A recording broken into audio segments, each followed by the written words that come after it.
the middle of July, just after St. Swithin's Day. Tradition has it that whatever the weather is on St. Swithin's Day, it will persist for 40 days. This came about when the saints' bones were moved from their resting place and a torrential thunderstorm broke out and lasted for 40 days. The superstitious believed that Swithin was weeping for the disturbance of his bones. In the past, people's livelihoods were dictated far more by the weather than they are today. Travel and trade were highly dependent on tides, winds, and whether or not the roads were passable, and extreme conditions could ruin vital crops people relied upon to live. This year we've already seen flash floods, thunderstorms, and threats of a drought, which will either make or break our little garden and threaten or nurture the tomatoes we're trying to grow this year. The sound you can hear is Martin chopping wood. This simple, repetitive action is one which echoes down the centuries. I'm reminded of Giles Winterbourne, Thomas Hardy's character in The Woodlanders, a woodsman who passes his days in the forest, cutting, planting and growing. I'm mentioning Hardy because we're off to his home county Dorset for today's episode, but also because the novel explores the tension between the rural idyll and the advance of civilization in the form of industrialization and technology, something I think is still alarmingly relevant now. While romanticizing a simpler life, The Woodlanders also acknowledges that it's hard and sometimes terribly lonely. Our story today takes us into the dark heart of the countryside and a gothic horror behind the beautiful hedgerows and picturesque fields of dairy cows. So listen out for the sound of phantom hooves and ghastly pistol shots, and be careful before you start digging. You might not like what you unearth. So gather round the campfire and listen in. Welcome to the Three Ravens podcast. There were three ravens sat on a tree. Down a down, hey, down a down. They were as black as they might be with a down.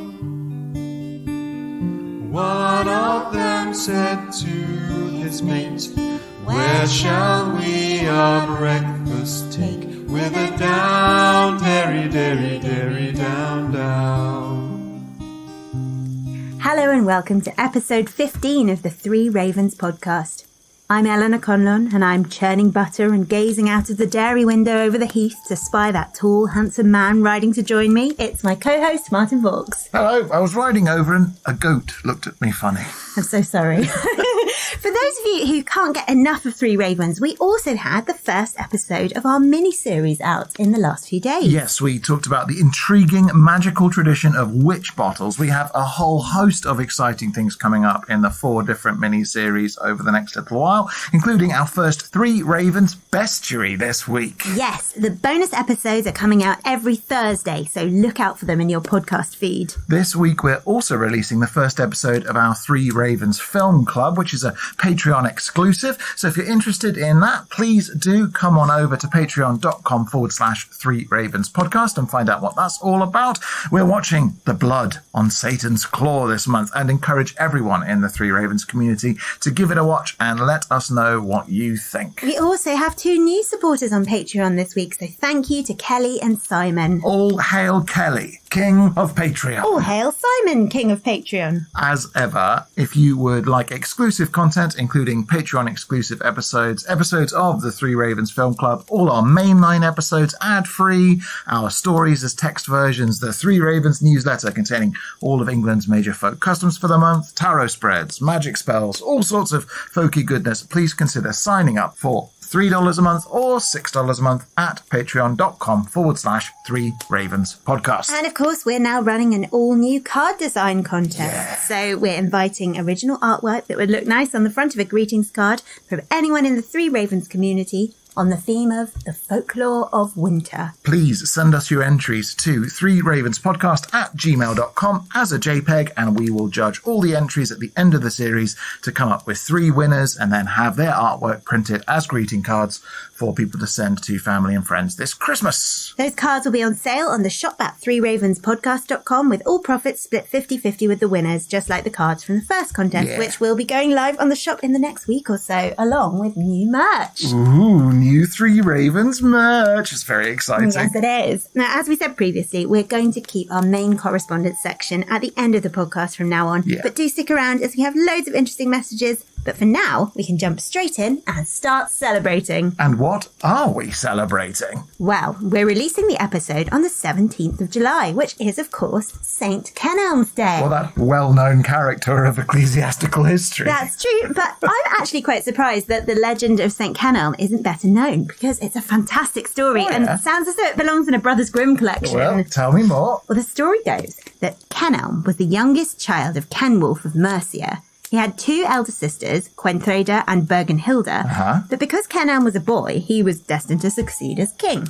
So far, so patrilineal, that Gwenthreda had other ideas, apparently, and paid off her boyfriend, Ascabert, to take her little brother on the kind of hunting trip that worked against William Rufus centuries later. Oh. Yeah, but the night before the boys' trip, Kenelm had a prophetic dream that he was going to die. Bravely, or perhaps stupidly, he still decided to go on the hunting trip and stuck it out, even when he sat down under a tree to rest and Ascabelt actually started digging a grave for him. Now, you'd think at that point you'd run off, or at least try to set a wild boar on Ascabert or something. Yeah, you would. But Kenelm decided he was going to thrust his walking stick into the ground, where it instantly took root and flowered and grew up years later to be an ash tree, which was named St. Kenelm's Ash. What use is that to a boy who's about to be murdered? It was no use at all, and it definitely didn't impress Ascabert, or maybe the thought of upsetting Gwenthreda worried him more, because later in the day he took Kenelm up into the hills and cut his head off. Oh my goodness, that's awful. But that's not all. What? Kenelm's soul turned into a dove, which flew all the way to Rome with a scroll on its beak explaining what had happened, which it presented to the Pope. So the Pope then writes to the Archbishop of Canterbury, who sends out a search party for the body. It was quite an easy job for them because there was a pillar of light and a magical holy spring bursting out of the ground where Kenelm's body lay. Whoa. So the Archbishop had the body carried in state to the Abbey where all the bells were rung. Naturally. And Gwenthreda, who was now the Queen at this point, didn't believe that they'd found Kenelm's body, presumably because she thought Ascabert had hidden it very well. Yeah. And perhaps short-sightedly, pun absolutely intended, said, if that's true, may both my eyes fall out. Really?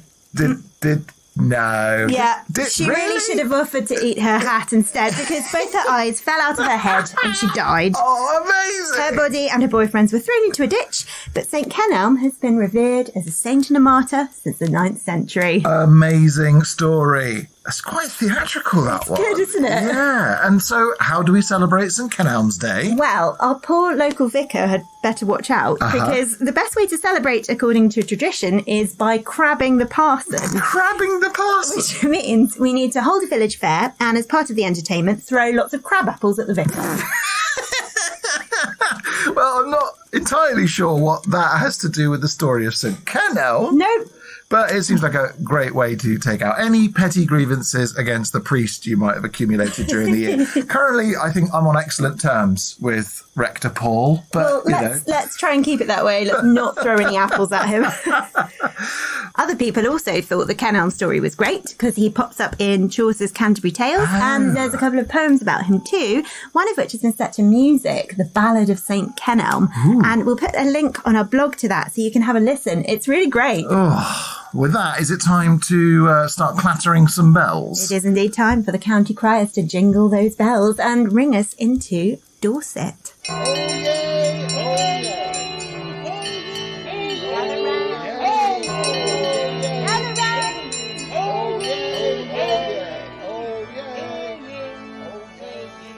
Dorset is in the southwest of England. It's bordered by the English Channel to the south, Hampshire to the east, Devon to the west, Somerset to the northwest, and Wiltshire to the northeast. It is, of course, famous for being the birthplace, home, and inspiration of one of my favourite authors, Thomas Hardy. Mm-hmm. Now, I'm going to be trying really hard not to make this just an episode about the work of Hardy, but if he creeps in now and then, don't judge me. Okay. Martin, you've spent a lot of time in Dorset, but how familiar are you with its folklore? Well, I have to be honest, not terribly. And, I have quite a lot of family from Dorset. So a lot of my mother's side of my family are from the area around Mudford, for example. So, I spent a bit of time in Dorset, and we, of course, like to holiday at Lyme Regis in Dorset, which is a wonderful place. But I have to say, folk tales and stories, I don't think many of them that I know are specific to the area. Well, hopefully you'll be entertained by today's research in that case. Yes, you mentioned Lyme Regis, which of course has inspired authors from Jane Austen to John Fowles, and it is probably the fossil hunting capital of England. Amazing place. Due to the amazing finds by Mary Anning and other geologists over the centuries. Yes. The majority of Dorset's coastline is actually part of the Jurassic Coast World Heritage Site, which spans an amazing 185 million years of geological history, and which has actually been exposed by coastal erosion. Mm-hmm. So rock formations which cover the Jurassic, Triassic and Cretaceous periods are visible. Welcome to Jurassic Park. Well, quite. Now, I love the walk you can do along the Jurassic coastline because a huge section of land collapsed, basically. It fell down. And if you walk along the Jurassic coast, there's sort of a protected walk that you can do there that goes on for a really long way.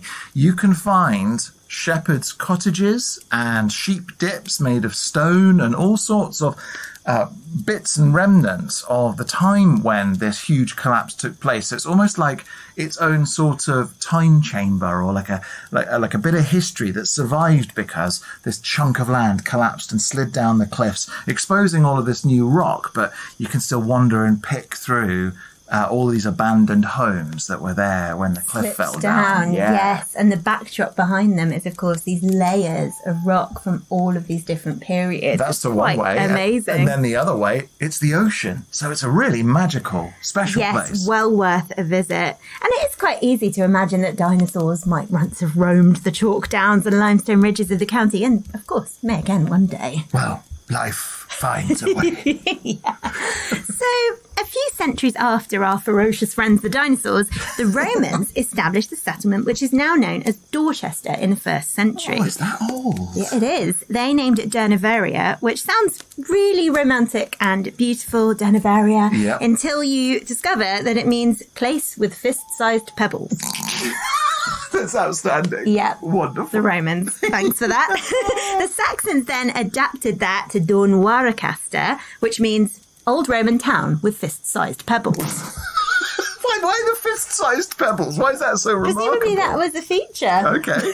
Dorchester is a modernised version of that, and the county was first recorded as being named Dorsetshire in the 10th century. That's the archaic name, and it's just known as Dorset today, not Dorsetshire. Okay, and Dorset was part of the Kingdom of Wessex, which we've spoken about quite a bit, hence Hardy's adoption of the old name for his kind of fantasy world that he writes his stories into. The Kingdom of Dorset was absorbed into Wessex in the 7th century, probably under King Kentwin. The county's motto is, "Who's afeard?" Of the big bad wolf? Well, one wonders.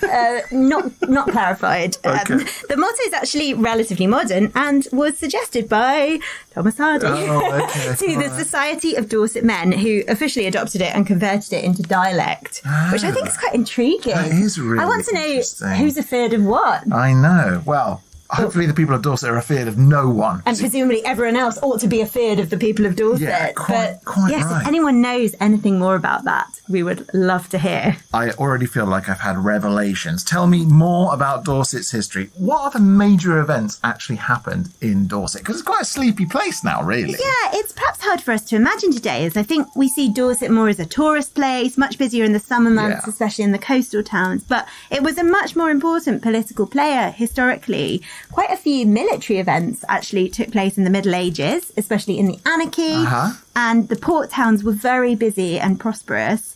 Sir Walter Raleigh settled in Sherborne in the 1590s and was actually MP for Dorset for a while. Was he? Yeah. I know that. Yeah, and Dorset's also been home to some pretty interesting civil unrest over the centuries as well. Well, I know your pal Oliver Cromwell had all sorts of mischief he got up certainly featured down there. And there were quite a lot of royalist strongholds in Dorset, despite it being primarily a parliamentarian place. Especially Lyme Regis was staunchly parliamentarian. Especially Corfe Castle, which they managed to defend for a bit, the Royalists, before it was sieged and captured in 1646. But there is a really fun detail in Dorset in the midst of the Civil War. It's a kind of Civil War. I think I know what you're talking about, but expand. Yeah, so a group of Dorset civilians who hadn't really chosen either side in the war, but were completely fed up with the disruption the whole thing was causing, gathered a force together at Shaftesbury to have a battle with the parliamentarians, basically to say, we've had enough of your war. They were known as the Clubmen because they went into battle with simple weapons like clubs and farm tools. And Eleanor, did the Clubmen win? Against the gunpowder-fueled certainty of Cromwell's supporters, they did not. What, but they weren't afeared? No, definitely not afeared. Quite dead, but not afeared. And isn't there something about the Duke of Monmouth too? I remember that we went on a ghost tour in Lyme Regis, and he was definitely an important character in that. His ghostly horse, if I remember rightly, is meant to clatter up the cobbled streets of Lyme Regis. Yes, that's right. And shout out to the gentleman who took us on that very entertaining tour. Yeah, that was good. So Charles II's bastard son, James Monmouth, tried to start a rebellion against James II, and he landed at Lyme Regis in France and made a little bit of progress before he and his supporters were very decisively quelled by Judge Jeffreys and his bloody assizes. Oh, those bloody assizes. But the civil unrest in Dorset doesn't end there, so there must be something in the water. Ooh, what else? What else? In 1686, at Charborough Park near Bir Regis, a group first met to start plotting the deposition of James II, who's very popular James II, and the instalment of Mary and William of Orange in his place. And then we also have the Tolpuddle Martyrs, which I think is such an interesting story. I have heard of them. They were a group of labourers, if I remember rightly, and they formed something called maybe like the Society of Agricultural Workers? No, the Friendly Society of Agricultural Labourers. But in the 19th century, when it was illegal to organise with the purpose of gaining better working conditions, so they weren't actually martyred, if I remember rightly, but every single one of them, I think, was deported to Australia? Yeah, that's right. Luckily, these days, the government's much more sympathetic to the plight of unionising workers, isn't it? Yeah, of course, yeah. But for the Tolpuddle Martyrs, that really didn't work out. In terms of industries, though, and sort of things people might want to unionise over in Dorset, farming was and is absolutely huge. But historically, Purbeck marble, a limestone, was quarried and brought a lot of wealth into the area. Yeah, gorgeous stone, yeah. Rope making was also a really big industry, particularly in Bridport. So much so that to be stabbed with a Bridport dagger was a colloquial term for being hanged. Oh, that's really cool. And the Bridport dagger is the length of hangman's rope. Oh, how interesting. And Henry VII was such a big fan of Bridport rope that he decreed all the rope made within a 5-mile radius of the town was to be reserved for use of the Royal Navy. That's so interesting because Dorset is important to the naval trade and naval warfare. It always has been, I suppose. Yeah, absolutely. And, of course, we love castles and ruined abbeys in the Raven's Nest. That is the Three Ravens podcast. And what have we got in Dorset? Because I know I've been to a few. So what can we add to our ever-increasing visiting bucket list? Well, it's turning into more of a barrel list because we have loads of fantastic sites. There's Corfe Castle, I've mentioned. Yeah, lovely. 2 castles in Sherborne, an old one and a new one. Yep. Maiden Castle, which is an incredible Iron Age hill fort. Portland Castle on the Isle of Portland. The list goes on, really. I've never been to Portland Castle. I'd like to go. No, me neither. So pop that on the barrel list. Yeah. Then as for abbeys, we've got Shaftesbury Abbey, Cerne Abbey, Abbotsbury Abbey, which was dissolved by... Yeah, okay. We're going to need to employ a groaning chorus just to yell, Henry VIII in the background soon. Yeah. And Sherborne Abbey, which was a Saxon cathedral in the 8th century and has been built on and expanded throughout the centuries. And it's a beautiful parish church today. Yeah, it's gorgeous. If if you like a literary tour, there are, of course, Thomas Hardy's birthplace and the house he designed and built, Max Gate. But Lyme Regis is also great for fans of John Fowles's The French Lieutenant's Woman and Jane Austen's Persuasion. Just make sure someone's there to catch you if you want to slip off the cop. Yes, into the arms of a handsome officer. J. Mead Faulkner's Moonfleet and Ian McEwan's On Chesil Beach are both set on Chesil Beach. Yeah. And Corfe Castle inspired Enid Blyton's Kirin Castle in Five on Treasure Island. Well, we've had a good rifle through Dorset's historic and literary past, but what I need is folklore. So what do I need to know as a folklore tourist? I'm headed down. What are the dangers in the bushes and caves? Well, the first thing it may be helpful to have in your folkloric travel guide is to watch out for hares running down village streets, as they mean a fire will shortly break out in one of the houses. Excellent. So don't choose an Airbnb near any hare farms. No. And if you develop a wart while you're on your holidays, which I know we often all do, holiday warts. Oh no, another holiday complaint. wart. Yep. Don't worry though. Just take a straw, tie a knot in it, pass it over the wart without speaking, then place it carefully on the table. Then you bury it, and as it rots, the warts will go. Oh, well, so you don't need to worry about finding a pharmacy on my tour of Dorset. No, just a nice piece of straw. The real thing to watch out for, though, is the Dorset knob. Excuse me? While it might not sound like it, this is actually a delightful culinary delicacy. Okay. It's a big, round, hard, savoury biscuit, usually eaten with blue cheese or sweet tea, and celebrated every year in a knob throwing festival, which has lovely, family-friendly activities like knob painting, knob darts, knob and spoon, and guess the weight of the big knob. They were also a beloved snack of... What? Thomas Hardy. Oh, goodness me. Now, we may have to deploy a Hardy jar, a bit like a swear jar. Every time you mention him, you have to put £1 in. I guess the knobs will be on me then, as that's a lot of pounds already. The knob's on you. So after you've enjoyed the Knob Festival, you might also like to take in the Pack Monday Fair, which is a traditional street fair held in Sherborne around Michaelmas. I've never heard of it. Well, it's originally an agricultural fair, but seems also to have been fairly devoted to the making of noise. Excellent, good. That's a Dorset tradition, that is, noise making. Yeah, noise making. So the custom of announcing the fair with raucous, rough music continues to this day. The noise is mainly made by Teddy Rose Band, which is probably the longest running band in the whole of history. What? Well, without the original lineup, of course, as it's been going since the 1490s, What? when Teddy Rowe, the foreman of the masons working on the fan-vaulted ceiling of Sherborne Abbey, gave his workers a day off to go to the fair. Sounds like a and good guy. they celebrated by playing noisy music with whatever they had available. Fantastic. The band actually got suppressed in the 1960s. No way. Yeah, because of its so-called potential for rowdyism, which I might put on my business card. Potential for rowdyism. Yeah. But the tradition's come back, so luckily for that. Pack Monday Fair. Well, that sounds like a good time. Well, I think so. Well, rather more sinister is you might catch a sighting of the Dorset Oozer, which is a huge hollow wooden head dating from the 19th century with horns, a beard and a hinged mouth. Dorset Oozer. Dorset Oozer. Now, a replica of it still gets used sometimes in St George's Day Morris dances,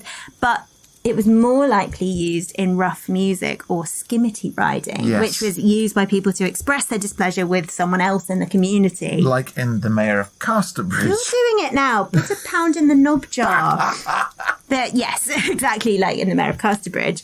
But another fun fact about the Oozer is that it actually went missing in 1867. So someone actually decided to steal this huge, horrible head. Oh, imagine finding that in your grandma's attic. Oh, no thanks.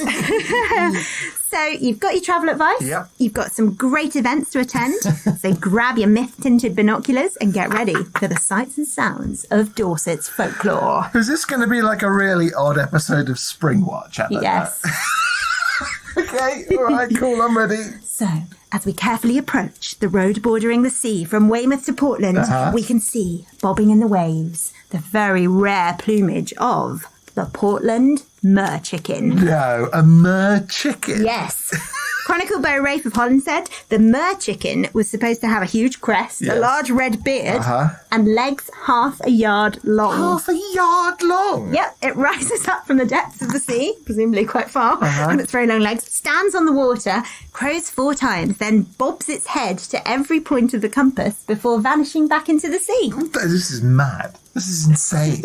A mer chicken. Yeah, it was supposedly seen by sailors, presumably not suffering from any form of malnutrition or seasickness. No. They spotted this horrendous chicken. I'm quite useful if you need to know where north is. And, you know, it's the middle of the day, you can't judge, you've lost track. You just hope that the mer chicken comes up and bobs. Yeah, that's north. All right, thanks, mer chicken. Thanks, mer chicken. Yeah, maybe it's actually a very helpful rather than horrendous creature. Guess we'll never know. If you've seen the mer chicken off the coast of Portland, please let us know. I feel like there are other sea creatures around Dorset, though. Yes, there's also the Shapwick crab. Yeah, okay. This was, in fact, an actual live crab rather than a mythical creature, being transported by a fishmonger from Poole to sell at Beer Regis. This crab, regular, just normal sized crab, fell or possibly scuttled out of the basket and wandered off to Shapwick. What? But the villagers there hadn't seen anything like it before, so they naturally assumed it was the devil and grabbed their pitchforks to drive it away. So a comedy crab chase then ensues until the fishmonger popped back and collected the devil himself and took him off to market to sell to someone for lunch. The dressed devil. Lovely. Exactly. Well, that definitely lends a totally different meaning to our film club film this week, The Blood on Satan's Claws. Crap claws. Dorset also has another good boy for our kennel of black dogs. And this one is one I think most people would actually like to meet. Go on. There's a farmhouse outside Lyme Regis which was haunted by a black dog. Ooh. It didn't bother anyone, but one night the farmer got drunk and tried to attack it with a poker. Oh no! The dog ran up to the attic and escaped through the ceiling, but when the farmer hit the place it had vanished with the poker, he found a hoard of treasure. Oh. So that worked out pretty well for him. Yeah, cool. And they do say that to this day, dogs who go out at night in that area have mysteriously disappeared. Oh, maybe they're all finding treasure. Yeah. Well, they've gone to join the original treasure maybe dog. A lovely mythic dog home Yeah. exists. Oh. That's very nice. Maybe ghosts can go there to pet the dogs. Yeah, that'd be lovely. Well, if you like music, it's worth paying a visit to the Long Barrows, which can be found along the Ridgeway between Weymouth and Dorchester. Yes. Apparently, at certain times, the barrows make strange sounds, so they've been nicknamed the Singing Marys. Famous era. Their singing has been variously attributed to fairies, ghosts, and the wind, so you decide. Yeah, it's ghosts. Definitely ghosts. No Definitely questions. is? Sure it's not fairies? No, it's ghosts. Well, while we're up in the hills, we can also pay a visit to the Cerne Abbas Giant. Yes. A 55-metre hill figure with, shall we say, his very own Dorset knob. Yeah, but I think this is quite a famous image. The old... The most famous knob Cerne Abbas Giant. of England. Yeah. Well, the earliest record of the giant is from the 17th century, but it's likely older and may correspond to the legend of a real local giant whose corpse lies beneath the figure, possibly after leading an invasion from Denmark. Oh, that's quite interesting. From Denmark. Oh, the Danes were constantly invading with their giants. Oh, were they? Oh, absolutely, yeah. It was a well-known tactic. Bring a giant. Unsurprisingly, the giant is associated with fertility. Yeah. And infertility can apparently be resolved through either sleeping on the figure or, how should we put this, taking a close friend to the Dorset Knob Festival on a particular part of the hill figure. Indeed. It is actually famous locally that you should, if you're having trouble conceiving, pop by the Cerne Abbas Giant and spend a little bit of time on a particular part of his anatomy. Yeah. And does it work? I mean, I have not tried, I have to say. But, yeah, maybe. We welcome any listener stories if you have, in fact, tried that with any degree of success. So it's time for our story this week. Oh, exciting. Settle your mer chickens down for the legend of William Doggett, Vampire Ghost.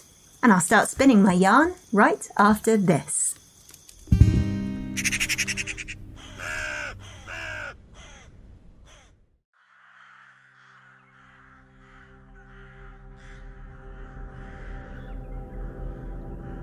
The hedgerows were wild with brambles and spiked tangles, their fruit just beginning to darken as I went towards the little church at Tarrant Gunville where the wedding would be celebrated. I'd been out of the area for some time, although I'd grown up there and still had an aunt local to the country, but I was still known. People in these parts have long memories for names and lineages, and in truth, I had never felt as at home in my adopted town of Beer Regis as I did among the winding lanes and rolling fields of Blandford. It was high time that I returned, and the design on Fate's tapestry had been woven in my favour. A death in the area, an opening for my trade, and my wife's ill health meant that removing back to Tarrant was the best possible choice. The air of the countryside, far from the bustle of Beer Regis, would soon see Amelia restored, and I could continue my calling among my own people.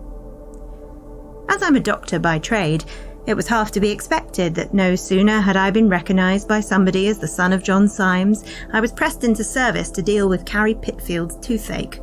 I was able to oblige, and the Pitfields invited me to her sister Marjorie's wedding in thanks. As I knew enough of the players, it was natural enough for me to accept the invitation without feeling like an outsider, and Mrs. Pitfield told me that Marjorie would consider it a compliment to have a real doctor from Beer in attendance. The wedding day was soaked in sunshine and brightened by the colourful bonnet ribbons of the village girls, and the feast afterwards warmed with good cheer and strong cider brewed by Mrs. Pitfield.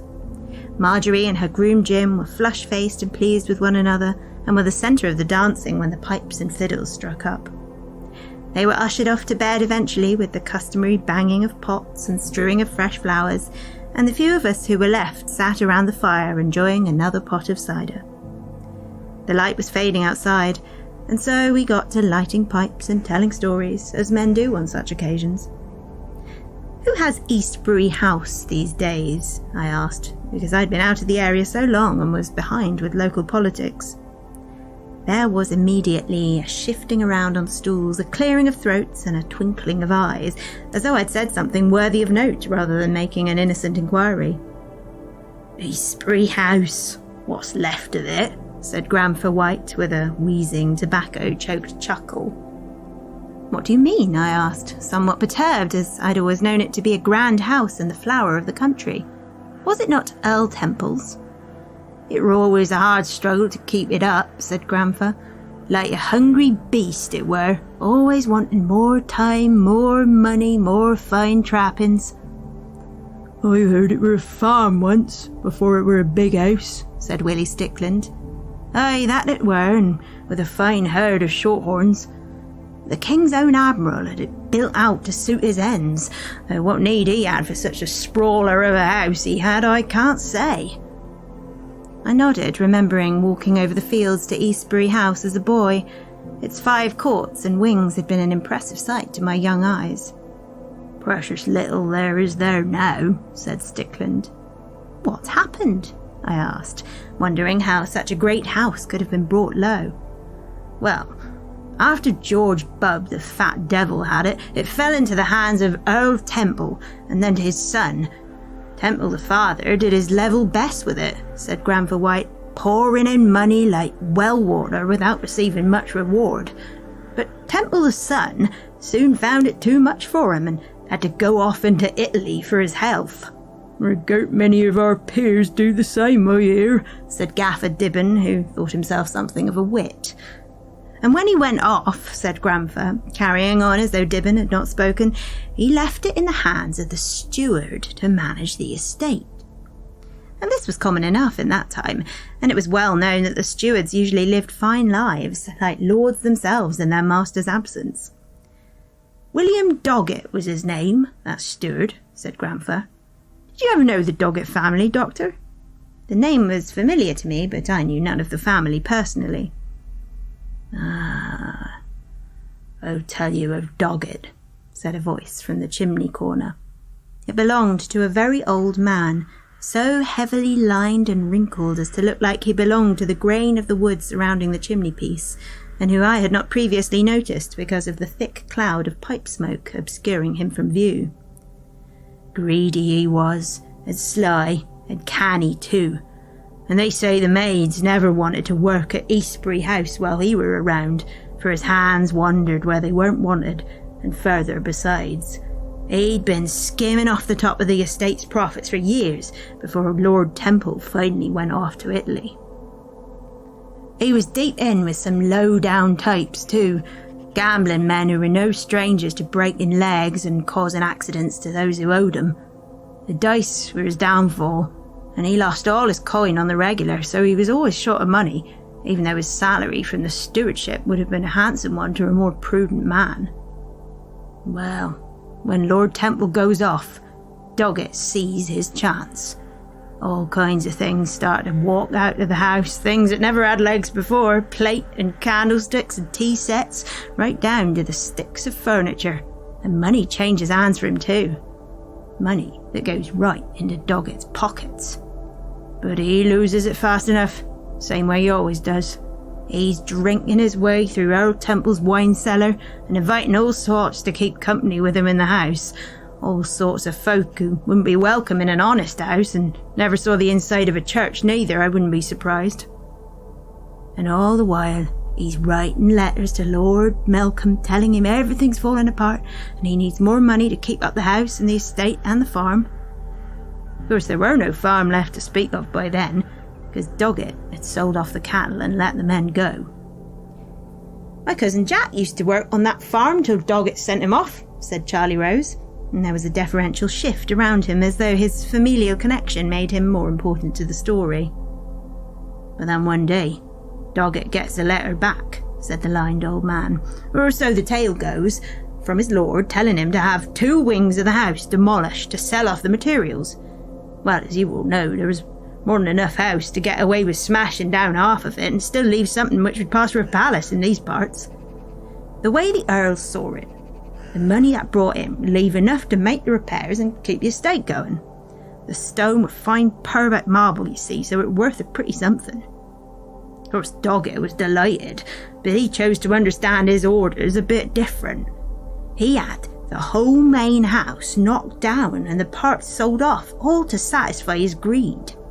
There were only a tiny section of the north wing and the old stables left, which he kept for his use.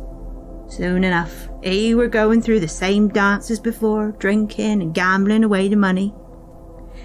But then, Doggett gets another letter. It's one he don't want.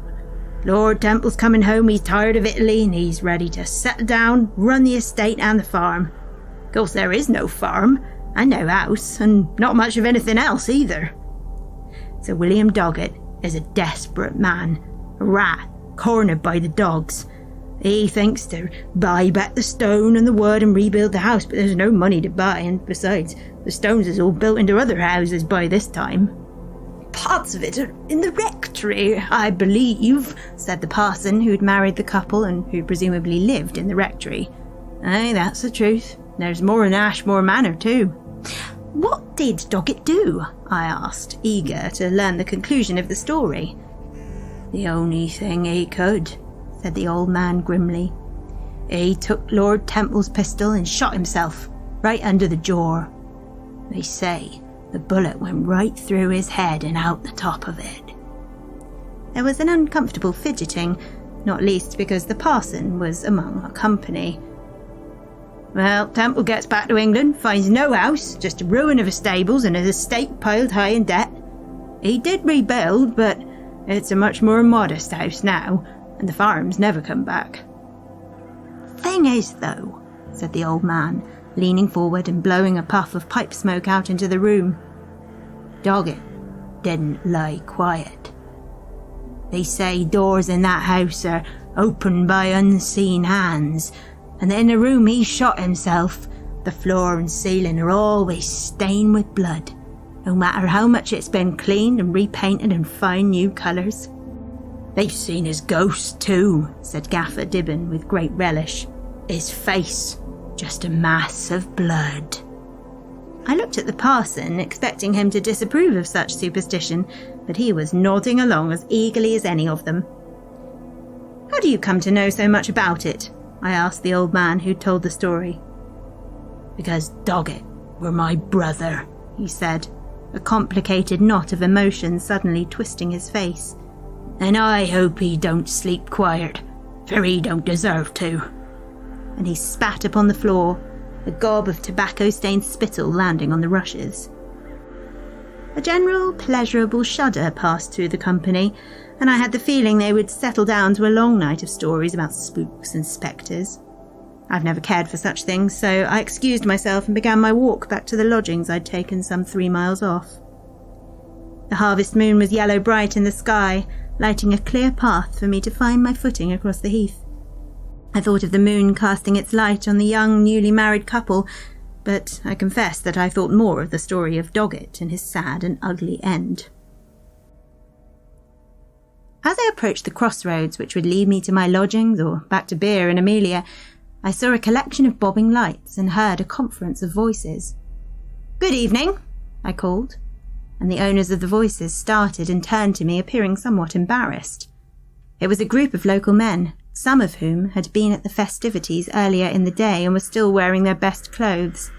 Several were armed with forks and shovels, and I saw that they were standing round a gaping hole in the ground. "What are you about here?" I asked, for the look of them in the moonlight was somewhat unearthly. The men shuffled and muttered. I crossed to the side of the hole they'd dug by the handpost and recoiled in horror when I looked down into it and beheld the body of a man newly dead by his appearance. "That be the villain Doggett," said one of the fellows, who I thought might be the husband of Martha Stickland, Willie's eldest daughter. I started, but it was the very man who had haunted the evening's conversation.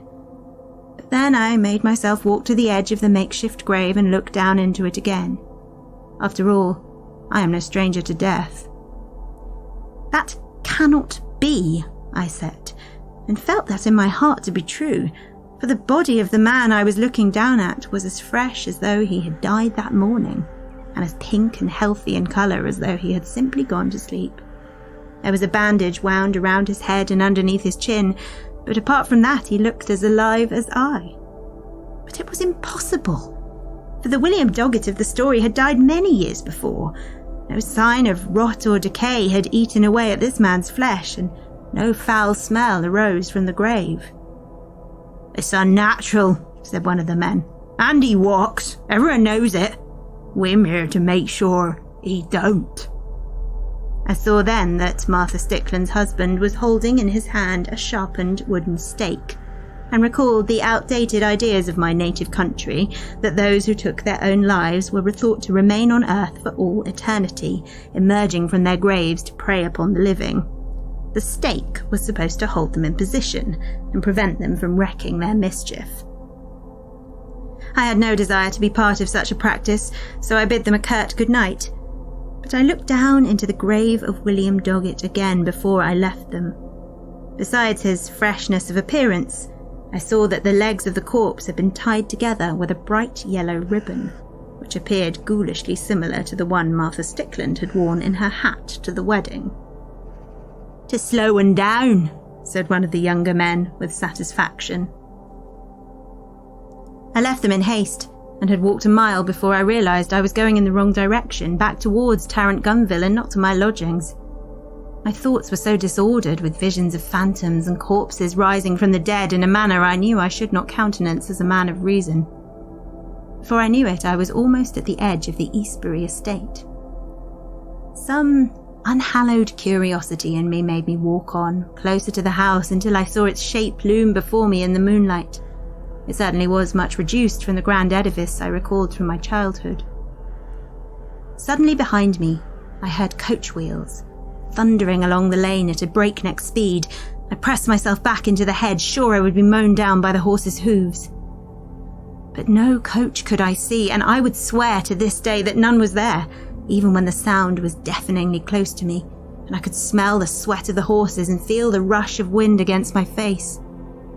I would swear, too, that as the sound and the sensation of the invisible coach passed me, I heard a hoarse voice, thick with drink, call out to the driver to speed home. Rooted to the spot with amazement at that which I had heard but not seen, I listened to the sound as it drew closer to Eastbury House. It seemed as though a few moments passed before I heard a sudden gunshot, piercing the night like a cry of anguish. I ran towards the house, certain my services would be required to avert some tragedy. But when I came to its entrance, I found it dark and quiet, with no sign that anything had occurred at all. I wondered then if there was more to Doggett's brother's tale than mere fancy, but I feared that the work of the men at the crossroads had not been a success, and if anything had only served to anger the restless spirit. I did not move Amelia back to the place of my birth after all, and have never been back there myself, even though I'm an old man now and have missed many births, marriages and funerals in the parish on account of my most particular aversion to the country around Tarrant Gunville and its haunting by the vampire William Doggett.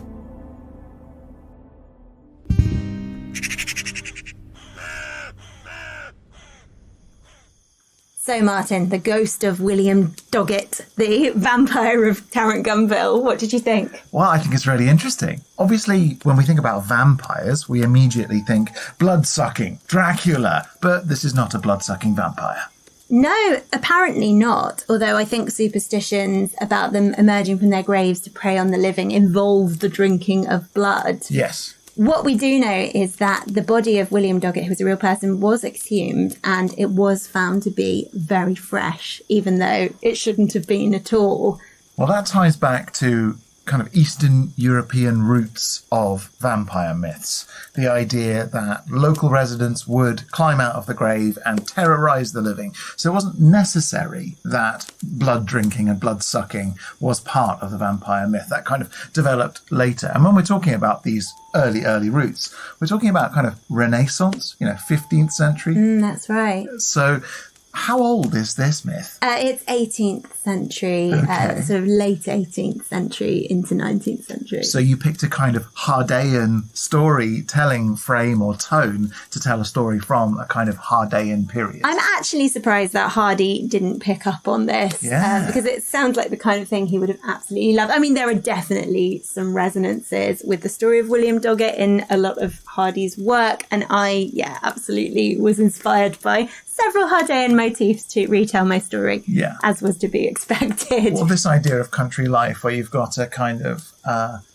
upper landowning class that aren't necessarily taking terribly good care of their land, and then these middlemen who actually have to do the work and manage people, and then labourers at the very bottom of society whose hands are the ones who actually get dirty. And obviously in Hardy you always have these interesting differences between the kind of pub gossip that's going on about what's happening. The old men gathered round the chimney piece always have something to say. and then, of course, the adventures and romances that exist between those in the upper classes of society. I liked in particular the idea of this man who's clearly a villain and everybody knows he's a villain, but nobody stops him. No, and nobody does anything. I think the rural isolation, like the great house is separate from the village. And the village itself, our idea of a village versus what a village would have been like, is quite different. Yes. It's a much more spread out community, and people thought nothing of walking miles. No, that's true. Like, oh, it's fine. It's a 3-mile walk home in the dark. I'll just do that. Yeah. They were much more practiced. And I think being isolated, and they would have also thought it's not our business. Yes. Oh, he's not of our class. It's nothing to do with us. And final question for you, I guess. Does William Doggett still haunt the highways and byways? Yes. Paranormal investigators have seen flashes of light and the sound, which the doctor in my story reports hearing of the phantom coach, can still be heard. So the phantom coach supposedly actually picks up the ghost of Doggett. There was a bit I didn't include, who then tells him to drives home at breakneck speed. The ghost gets out, goes into the house and shoots himself, so reenacting his death over and over again. We see that in quite a lot of in hauntings, don't we? Yes. Ghosts kind of stuck in this infinite loop. The vampire thing is just a sort of side note. I think because he wasn't actually buried at the crossroads, he was buried in a vault. And because conditions in the vault would have been obviously very cold, and when the body was exhumed, it was found to be very fresh. And if people keep seeing him and hearing him about, then it makes sense that he would be a vampire, something that rises from the grave to protect. Yes, I think ghost and vampire were quite connected and not necessarily different. The yellow ribbon is also true, but nobody knows why his legs were tied together. I think there was a lot of superstition around suicides. And William Doggett wasn't staked through the heart. I actually took that from a short story of Hardy's in which an old soldier shoots himself and he is buried at the crossroads and the villagers stake him through the heart. Even though he's not a vampire, there was just all of this incredible stigma and taboo around suicides. They couldn't be buried in churchyards and people feared their ghosts would be unquiet. So this character is staked. Fascinating. Well then, shall we talk correspondence? Yes, let's. Okay, well, firstly, we had a new review on Apple Podcasts. Yay! So this one's from Sadie's Art, and they write, "The Three Ravens podcast is wonderful. A great blend of English history and folklore, very well produced and very entertaining." Well, that's very nice. Yeah. Thank you, Sadie's Art.